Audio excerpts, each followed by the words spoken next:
जो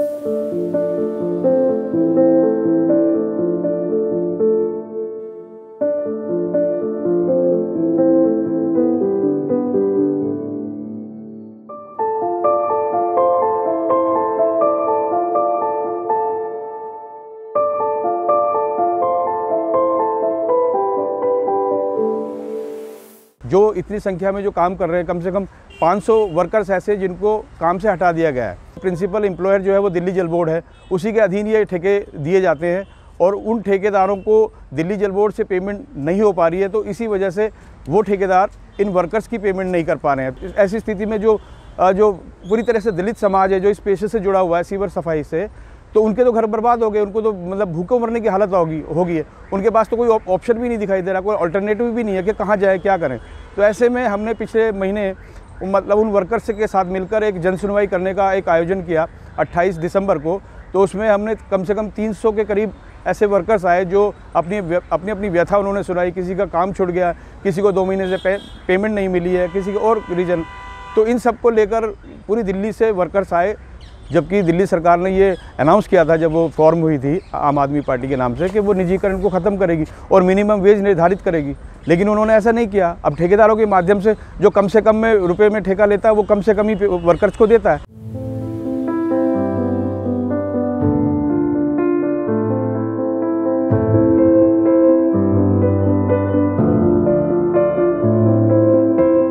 दस से 12 साल मुझे RK पुरम सेक्टर 7 स्टोर पे कॉन्ट्रैक्ट पे ड्यूटी करते हुए हो गए और हमें अचानक से हटा दिया जाता है और अचानक हमें बुला लिया जाता है काम पर, और ये बराबर 10 से 12 साल से चलता आ रहा है। हमें नौकरी से हटाने की धमकी दी जाती है कि हटा दिया जाएगा हमें, तो हम बोले क्या, किससे बोले। लेकिन अब जब हमें बिल्कुल हटा दिया गया, हमारा रोज़गार बिल्कुल छीन लिया गया, तो हमें एक ऐसे माहौल में हमारे अशोक टाक जी हैं जो दसम टीम से हैं, उन्होंने एक जन सुनवाई का प्रोग्राम रखा।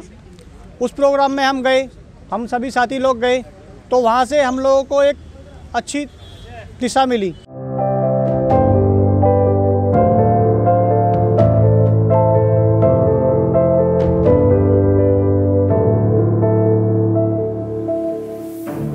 दिल्ली हाई कोर्ट में 2 यूनियंस को हमने साथ लिया, म्यूनिसिपल वर्कर्स लाल झंडा यूनियन और दिल्ली जल बोर्ड सीवर डिपार्टमेंट मजदूर संगठन, इनके साथ जुड़कर ये पेटिशन दिल्ली हाई कोर्ट में उनके अधिकारों के लिए, उनकी नॉन पेमेंट मतलब जो पेमेंट है वो रुकी हुई है वो कैसे मिलेगी, ये याचिका दायर की। इनको बिना अपॉइंटमेंट लेटर के रखा गया, वो इलीगल था। कैश से जो सैलरी मिलती है वो इलीगल था, है ना। तो ये सब सिस्टम दुरुस्त होना चाहिए। 1998 में जब जल बोर्ड बना था, साहिब सिंह वर्मा जी ने बनाया था, तो उस टाइम पे हमारी लगभग संख्या जो जल बोर्ड की थी वो 36,000 थी और आज वो घट के करीब 12,000 रह गई है। मशीनों से कहीं काम नहीं होता। जो रूरल एरिया हैं, ऐसी गली हैं जिनमें आदमी भी नहीं घुस सकता, उसमें ये लड़के काम करते हैं।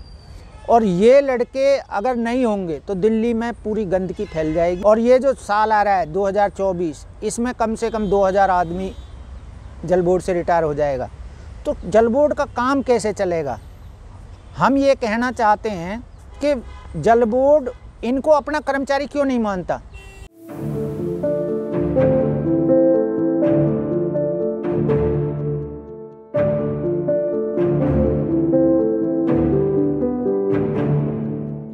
दिवाली पे सबके घर में दीप जलते हैं, हमारे घर में अंधेरा था, तो अंधेरे में बैठे हैं, आज भी अंधेरे में बैठे हैं और कल भी अंधेरे में बैठे रहेंगे। हम तो जैसे जो हम रोड पर आ चुके, हमारे बच्चों की फीस नहीं जा सकती है स्कूलों की, हमारे बच्चों के मतलब खाने में, राशन में, हर चीज़ की दिक्कत आ रही है इस टाइम पे। रात 2 बजे से सप्लाई चालू करते हैं और सुबह 9-10 बजे तक सप्लाई चलती है और पूरी मेहनत करते, कभी मना भी नहीं करते हैं। आज 5वां महीना है जो कि हमारी सैलरी नहीं मिली है। इसके लिए हम यूनियन वाले से निवेदन करते हैं और कोर्ट से कि हमारा पैसा दिलाया जाए।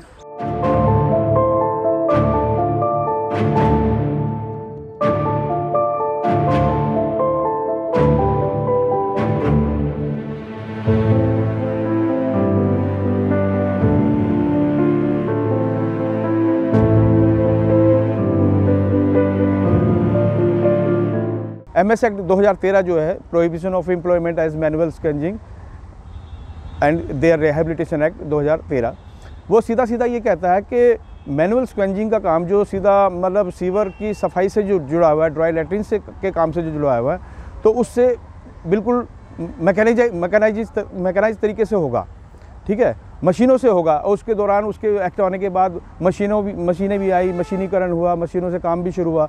लेकिन उन मशीनों पर भी जो लेबर जो हायर किया रखा है और वो काम कर रहा है, वो अभी भी उन सीवरों को हाथों से खोलता है और सीवर का ढक्कन खोलते सीधा गैस की और जो भी बदबू है उसमें पॉइजनस जो वेस्ट है उसके सीधा संपर्क में आता है। सेफ्टी गियर्स हमें नहीं मिलते, ठीक है, हमें ग्लव्स वगैरह हमें नहीं मिलता।